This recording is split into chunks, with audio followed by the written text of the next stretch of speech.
29명의 고위 공직자를 연타발로 탄핵하는 나라는 문명세계에 없습니다. 문명세계예요. 예? 그렇지 그것을 않습니다. 하기 위해서 어떤 노력을 하셨습니까? 그렇게 해서 어떤 결과를 지금도 실장님은요 야당 탓만 하고 계실 아니, 거예요. 그렇지 않습니다. 야당 탓하면 우리가 함께 반성하자는 우리 이야기입니다. 여당으로서 우리가 그만큼 얼마나 무능했다는 걸 반증하는 이야기입니다. 어려울수록 풀으셨어야죠. 어려울수록 더 극복하셨어야죠. 그 방법은 계엄으로 해서는 안 되죠. 이진수 전 사령관님 이쪽으로 잠깐만 하나만 여쭤보겠습니다. 잠깐만 나와주시죠. 이진우 전 사령관님. 예.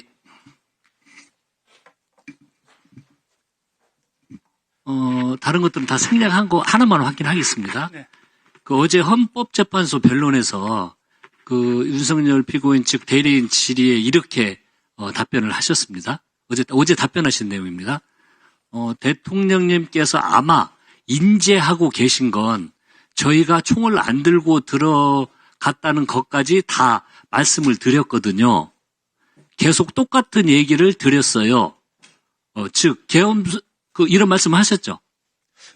네. 어제 예.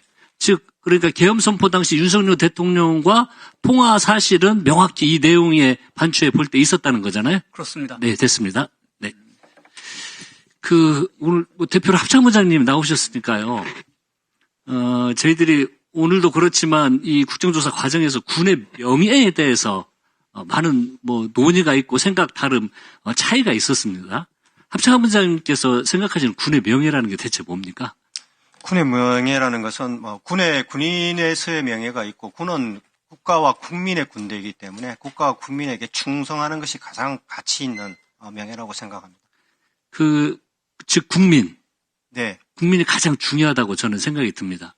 그래서 우리가 오늘 이 계엄 상황을 놓고 군의 명예가 실추됐다 이런 이야기를 자주 하는데 그 이야기를 하기 전에 이번에 계엄을 통해서 군이 국회와 선관위 이런 데 나오면서 국민들이 받으셨을 상처, 아픔 이런 걸 먼저 생각을 꼭 했으면 좋겠고요.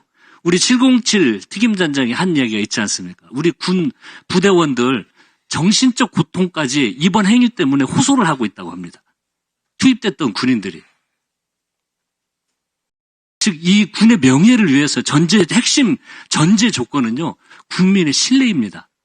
국민의 뜻이고 그리고 이번 행위 때문에 정말 진정한 국민으로부터 신뢰받는 군의 명예를 다시 찾기 위해서 얼마나 많은 노력이 있어야 되겠습니까? 그 신뢰를 찾기 위해서. 그래서 군의 명예를 이야기하기 전에 이번 조사를 통해서 국민이 받으셨을 상처, 군은 그걸 먼저 생각 꼭 좀 하고 앞으로 이런 일이 다시는 일어나지 않도록 합참부장님이 좀 구조적으로 노력을 이 부분에 좀 집중하셔야 되겠다. 이런 당부의 말씀을 하나 드리겠습니다.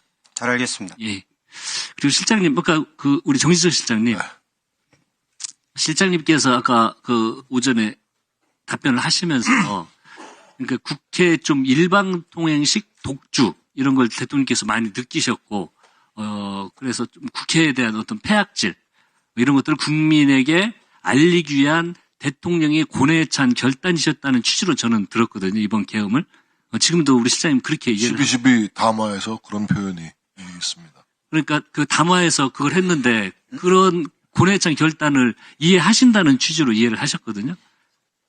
정말 그러니까 제가 아까 말씀드렸던 것은 이번 계엄이 정당했는가 적절했는가의 판단에 대해서는 사실 한마디로 얘기하기는 좀 못하다. 제가 볼 때 그 계엄 조치가 발동되기 전후에 여러 상황을 좀 봐야 될 것이고 또 법적 근거 이런 것도 좀 따져봐야 될 것이고 이런 것을 종합적으로 평가한 뒤에 판단해야겠다라는 것이죠. 물론 이제 12월 3일 그 당시에는 너무나 깜짝 놀랄 만한 그런 조치의 소식을 들었기 때문에 여러 국무위원들 또 청와대 참모들도 만류를 하고 그랬습니다만은 제가 좀 대통령이 왜 그런 결단을 내렸는가 또 이렇게 반추해 보면 대통령으로서 국정 난맥상 또 국회에서 벌어지는 일방통행식의 이런 것들이 굉장히 큰 고뇌로 절망감으로 다가왔을 것이다. 이런 대통령의 생각을 실장님 편리를 답변에 읽을 수 있었다. 제가 취지를 알겠는데요. 이게 복잡한 게 아닙니다. 야당 설득하기 어렵고 어렵게 하고 다수 구속으로 횡포를 한다고 간단한 겁니다. 계엄합니까? 군을 국회에 투입합니까? 그리고 그걸 국민들이 그걸 지켜보게 합니까? 즉 어려우면요, 실장님 고위당 정청 많이 하시고 야당 의원들하고도 많이 접촉하셨죠? 안 하시나요? 많이 하셨죠? 혹시 뭐 식사 같은 거 많이 안 하셨습니까? 뭐 야당 의원들하고 개별적으로 식사한 적도 여러 번 있습니다. 그리고 이런 걸 전에 실장님 예. 마무리하세요. 예. 문제가 있으면요, 해결을 이게 국가적 시스템이 작동을 했으면 실장님 그러나 의원님, 방법으로 차지하죠. 의원님 너무도 잘 아시겠지만 예? 지금 말씀하시는 것이 의회 민주주의의 본령인 대화와 타협 아니겠습니까? 그것이 실종된 지가 꽤 오래되었습니다. 아니, 이것을 그 실종- 해소하고 그 실종된 게 회복되려는 노력도 야당의 책임이라고 말씀하시는데 아니, 얼마나 무능한 여당입니까? 그렇지 않습니다. 아니 야당이 다수석이라고 주장을 하고 대응하는 걸 그렇다고 계엄합니까? 그렇지 않고요, 의원님. 29명의 고위 공직자를 연타발로 탄핵하는 나라는 문명세계에 없습니다. 문명세계예요. 예? 그것을 그렇지 않습니다. 하기 위해서 어떤 그렇게 노력을 해서, 하셨습니까? 그렇게 해서 어떤 결과를 지금도 낳았습니까? 실장님은요 야당 탓만 하고 계시는 아니, 거예요. 그렇지 않습니다. 야당 탓하면 우리가 함께 반성해야 되는 우리 이야기입니다. 여당으로서 우리가 그만큼 얼마나 무능했다는 걸 반증하는 이야기입니다. 어려울수록 풀으셨어야죠. 어려울수록 더 극복하셨어야죠. 그 방법은 계엄으로 해서는 안 되죠. 다른 방법으로 했어야죠. 어려울수록. 스스로 내란 공범이라는 걸 자, 하는 거예요. 실장님. 말이 그렇게 많아요. 자, 조용히 주세요. 소리 지르지 마세요. 네. 소리 막 지르지 마세요. 네. 네? 실장님, 자, 가만히 계세요. 실장님.